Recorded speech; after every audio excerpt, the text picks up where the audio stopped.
Hi, I'm Nate Biddle, and this is VR on the Web.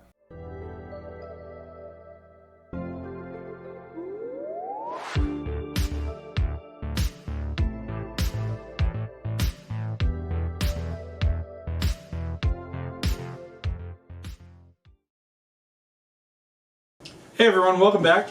Today I wanted to talk about the fact that in 48 hours, roughly, the Zenith Alpha 2 begins. Zenith the Last City, that's the JRPG inspired VR MMO that's been released by the Ramen VR team. I covered a lot of the pre-alpha and the timeline moving up to that prior to this. I'm really excited for the Alpha 2. There's a lot of new features that they've announced, and I'm going to make sure I'm going to be covering it on this channel. I may even do a live stream.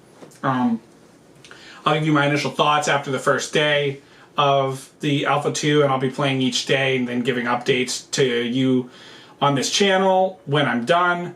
Some things that have already been announced by the Zenith VR team, or by the Ramen VR team, about the Alpha 2 is that there's a new zone to venture into, which is really exciting. In addition to the new zone, there are a bunch of other things, but regarding that new zone, you're going to need to be a certain level to venture into it, it appears, at least based on the sentence that I saw regarding it and the sneak peek video, which means you're going to have to do some grinding, which I don't mind at all in VR, since, you know, the world's beautiful in that game, and I've had loads of fun sort of just throwing fireballs around, getting good at that, and all my other different spells. So that's something I'm going to be trying to do. I'm going to try and get up to a high level as quick as I can. One thing I'm wondering about is whether or not people will remain the level that they gained during the pre-alpha. It'll be interesting to see if that's the case. You know, the downside to that is that there were some bugs early on in the pre-alpha that allowed people to get to a really high level really quick without too much effort, which, I mean, you know, they found it, so good for them. But, you know, if they restart it, it also could mean a more even playing field.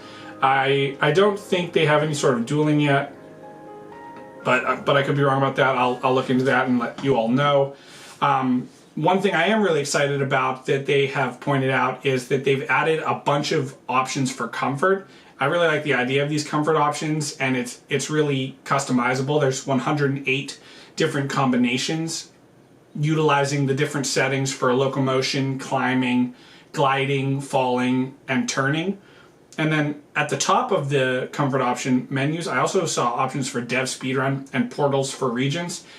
And I think that might just be something that exists on dev builds. I'm excited to see whether or not that exists for other people, and if it does, that'll be interesting to try out.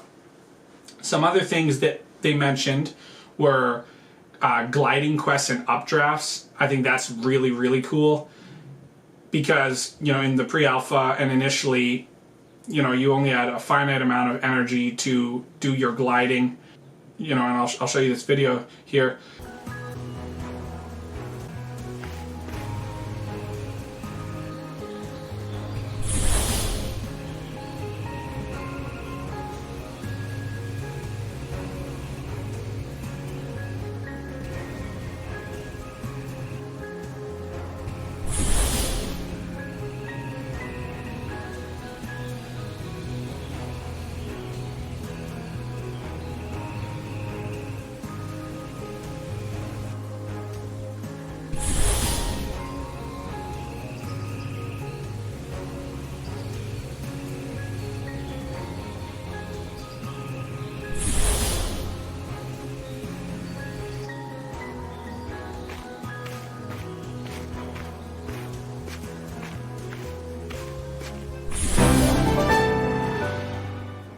I imagine they'll have achievements for that, and then additionally with the quests, there's going to be missions that might require it, so that's a caution for those of you who might be afraid of heights, since maybe the missions will involve really high heights, and in VR it's much more realistic, as you all know, those who are avid players at this point.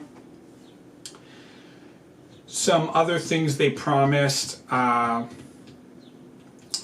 you know, if that stuff doesn't excite you, another thing that was promised was wobbling fungi, which is pretty hilarious. which is really just a little polish item. It's going to be like a wiggling plant you can pick up.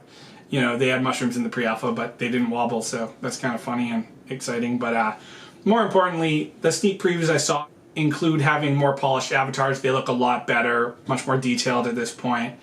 Additionally, they have updated some clothing items and expanded the clothing items that you can get. And then there's just a much more polished, expansive menu system. From what I saw, it appears to be, you know, the art appears much more polished in that regard, and it's a lot cleaner. And there's just an overall cleaner look for the whole game. So I'm really excited to play.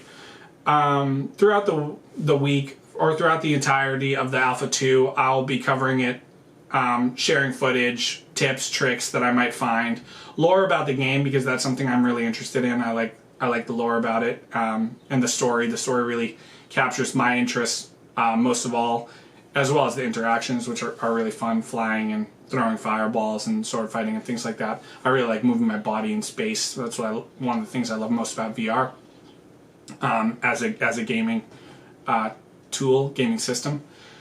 And then in addition to the tips, tricks, and lore, I'll also share any fun bugs that I might find, because I often like to look around for little breaks in the environment. I found a bunch of them in the pre-alpha.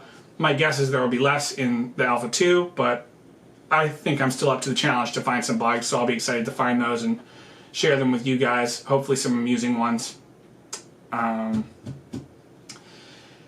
If you've already played, feel free to comment down below about your experience thus far. If you plan to do the Alpha 2, also let me know. Tell me some of your favorite parts about it, or if you haven't played yet, some of the things that you think are most interesting and most excite you about when the game goes to regular production. And if you haven't already subscribed and you want to subscribe, please feel free to down below with the subscribe button. I'd really appreciate that.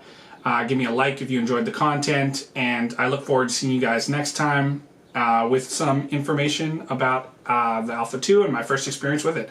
Thanks very much, guys. Bye.